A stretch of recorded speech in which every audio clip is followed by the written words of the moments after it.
The Board of Governors puts Pembroke on their regional tour. And a spooky location in Hamlet attracts paranormal investigators. I'm Bryant Reed. And I'm Alexis Clinton. You're watching Carolina News Today.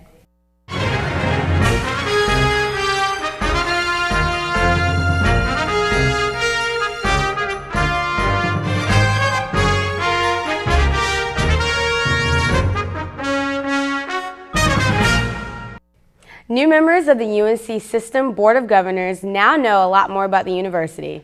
They came to campus Monday with System President Margaret Spellings and will eventually get to all 17 universities. UNCP gave them a sampling of local cultural traditions, current research, and student athletes. One of the new BOG members is Kelly Blue from UNCP's own Board of Trustees. The officials toured campus and Health Sciences Building in particular. They will also hit up Fayetteville State and Wilmington for this leg of the tour. UNCP faculty observed National Chemistry Week with a fun outreach event in Laurinburg. At the Scotland County Memorial Library, children interacted with scientists from geology and chemistry. The American Chemical Society came up with this year's theme, Chemistry Rocks, to include earth science. The young participants learned about raw materials and techniques for experiments. The faculty say public outreach like this is important for getting kids excited about science. Last week we told you the Robeson County Commission had been approached about buying the Angel Exchange building in Pembroke for the county school district offices. This week the construction committee of the public schools of Robeson County will recommend instead that the central office be built on newly purchased land. They could save millions by purchasing Angel Exchange at Comtech, where the school district already owns acreage. But employees who've been there since Hurricane Matthew ruined the old offices have complained about the space. The lease on the building expires in 9 months, so the committee also voted to recommend exploring other sites to move to at that time. They've counted on federal grants for construction of the new facility. The second annual Hamlet Depot Ghost Tour was held over the weekend, featuring a walk through the depot and museum. They're both supposedly haunted. CNT reporter Russell Parker got in the spirit. It was a cold and quiet night in Hamlet, a spectacular evening for those in attendance of the Hamlet Depot Ghost Tour. With a cell phone in hand, everyone became a ghost hunter, and their mission was to make contact with spirits who never took the train to the afterlife. Depot Director Stephanie Thornsberry had another goal in mind during the event. Myself and another tour guide are walking with the groups and talking about the history of the museum, what the building used to be, what the rooms used to be, and talking about the different exhibits that are in there as well. So we're incorporating a lot of the history of the museum into the ghost tour. While walking through the building, attendees were treated to hearing the history of the 120-year-old train station, from the segregation of waiting rooms to a fascinating layout of the city of Hamlet in the 1920s, every piece carefully handcrafted by one man. Even a locked vault that has never been opened was part of the tour and possibly even haunted. Attendees pointed ghost hunting gizmos at the sealed metal box and picked up readings, while their phones picked up traces of energy surrounding it. Cell phones were the main tool in picking up readings. This specific app could tell you what the other side is trying to say to our world, and some of the results our group got were spot on with the things the lead investigator Lori Carter said prior to the start of the tour. This has been an amazing experience, one because of the size of it. This is an amazing place that's been restored, still active, and just the history in it. When asked about holding another ghost tour, Stephanie Thornsberry says she has high hopes for more in the future. We're hoping to continue to expand it throughout the years. We want to definitely make this an annual event, possibly do it twice a year. For Carolina News Today, I'm Russell Parker. The North Carolina Department of Transportation is warning motorists about the shorter hours of daylight, which means deer crossing the roadways. Collisions with deer in North Carolina number in the thousands annually. It's NC DOT Now.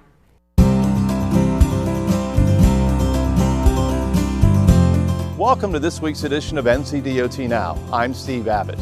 It's getting cooler out and daytime hours are growing shorter. That means it's time to start looking out for deer along the state's roadways.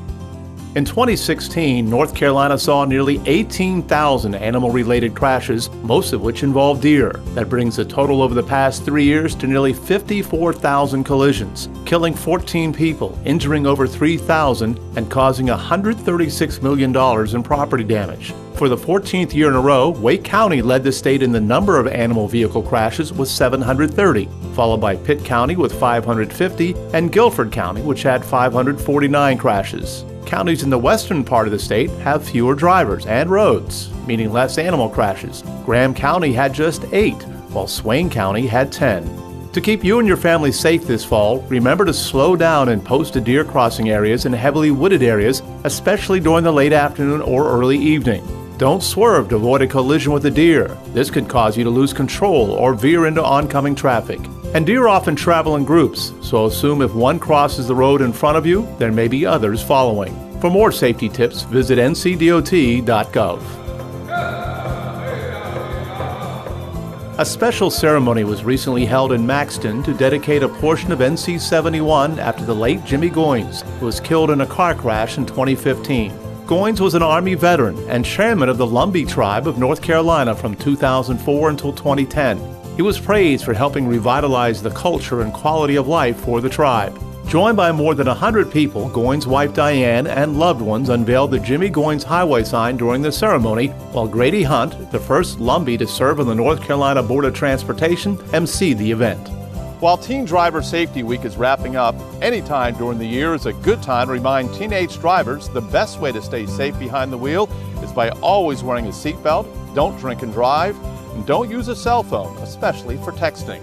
That's all for this week's edition of NCDOT Now. As always, you can stay connected to us on Facebook and Twitter at NCDOT. You can also follow us on Snapchat and Instagram at NCDOT.com. From all of us at the North Carolina Department of Transportation, safe travels.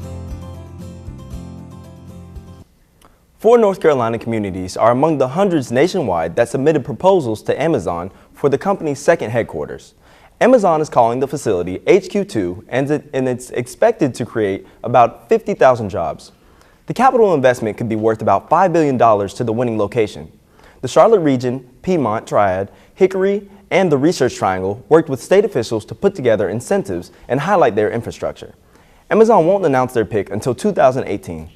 Sends a high school football game into overtime. And Braves basketball excites their fans with a sneak peek at the season. Sports are up next with Dolphus Pearson III.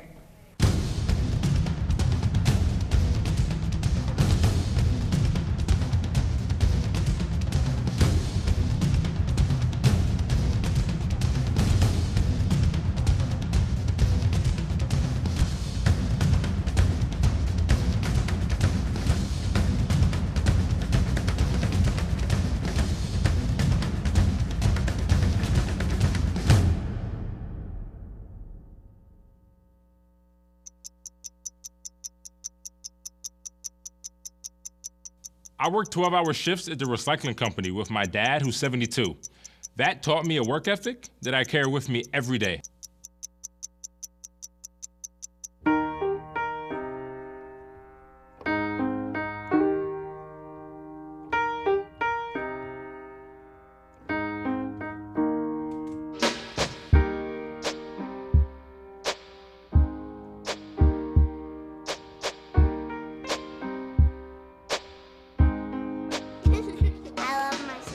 My heart doesn't see race. Love is love. Hey, look, it's those guys. What's up? What's happening today? Let's do those pearly whites, man. Yeah! The boys, check it. Yeah.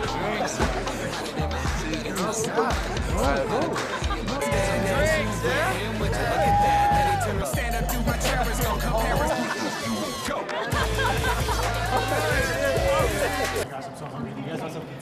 Ooh, cute. Are you good to drive? I'm fine. Hey girl, what's up? What's the name? What's good? What's up? How many did you have? I should be fine. You should be. Sir, go and step out of the vehicle for me. Yes, sir. See ya, buddy. Today, Sean's got a hearing. We'll see how it goes. Good luck. So turns out, buzz driving and drunk driving, they're the same thing, and it costs around $10,000. So not worth it.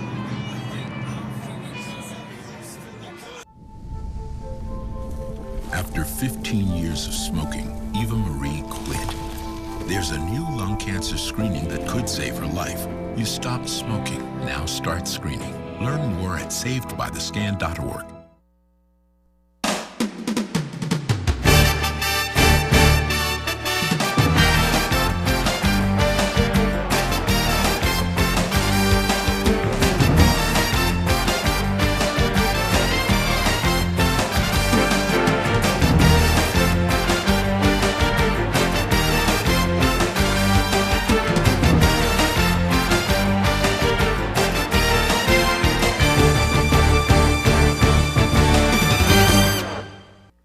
Fighting Scots of Scotland County and the Pinecrest Patriots had a face-off under the Friday night lights.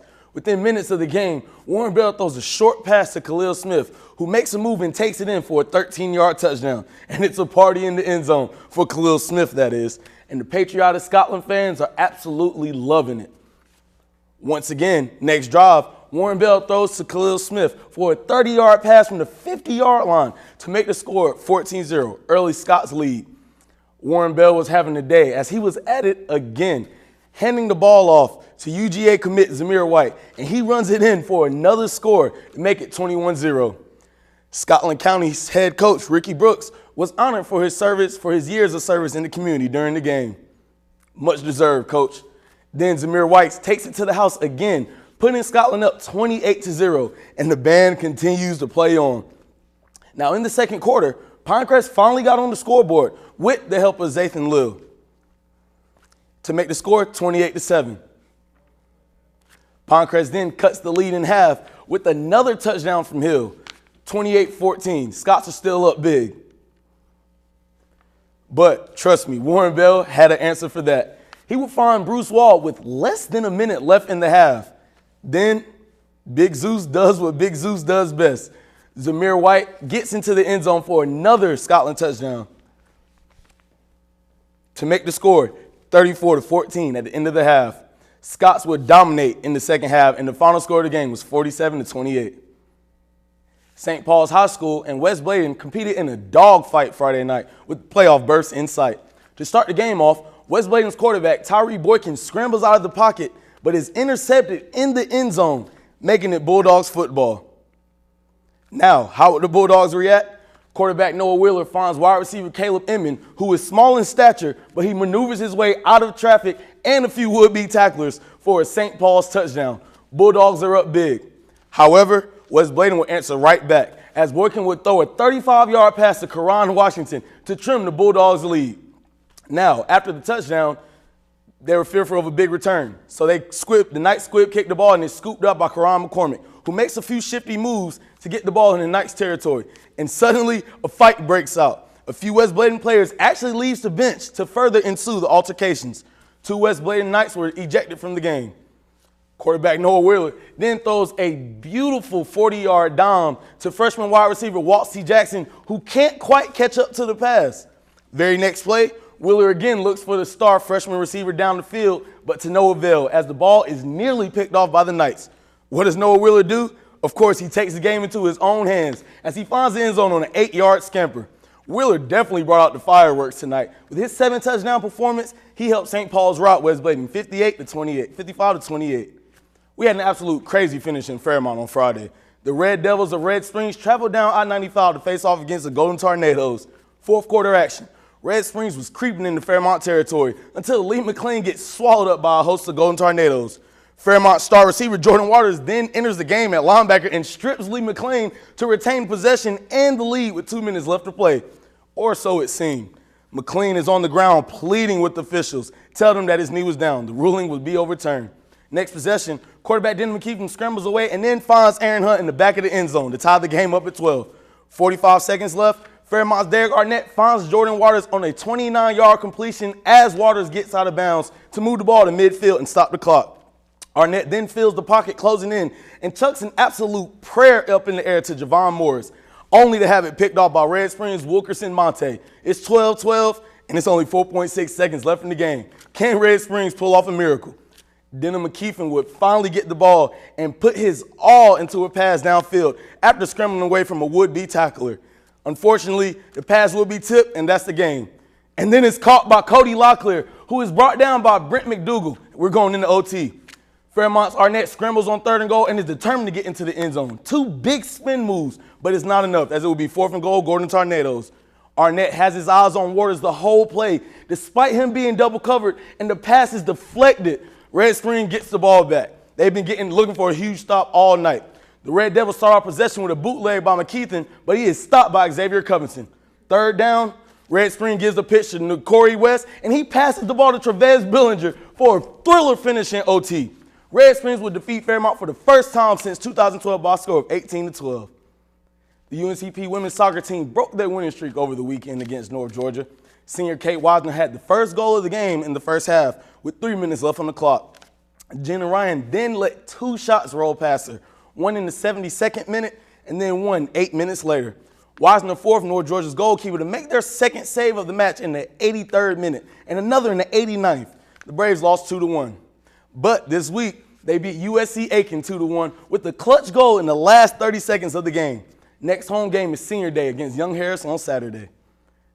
Braves fans got a preview of men's and women's basketball during the late night event in the Jones Center. CNT reporter Cole Yarborough was there. The UNCP basketball team started their season with a bang last Thursday. Students and alumni all gathered to watch as the Braves put on a show at the annual Moonlight Madness event. Coming off a Peach Belt Conference championship, the men's team was introduced along with their women counterparts to start the festivities with each player getting their own personal introduction. After the athletes were introduced to the home crowd, they didn't waste any time getting into the action. The first event was a student-involved three-point contest, with the players representing their selected student in the first round and the students putting their shots up and trying their hand at putting the ball in the basket in the second round. The three-point contest was followed by the team's dunk contest. Fans were jumping out of their seats as the Braves players took them to Jam City by showing off their skill and athleticism with some emphatic finishes around the rim, while the panel of judges gave their opinions by giving scores for each dunk completed. This was all a lead-up to the main event, the intra-squad black versus gold scrimmage. With the crowd still going full blast, the women's team went out and showed off their skills and gave us a preview of what's to come for the upcoming season. Not to be outdone, the men's team also went out and gave the crowd something to cheer about with a look into what the defending champs look like heading into the start of their season. Both the teams and the fans are hoping tonight was a good enough warm-up to get both squads ready for their season openers. For Carolina News Today, I'm Cole Yarborough. The Peach Belt Conference Runner of the Year is our very own Silas Kupkowicz. Kupkowicz had a personal best in the 8K to become the second runner in program history to claim an individual title at the conference championships. Kupkowicz's time matched former Olympian Pardon LaVue for the second fastest time in 8K history.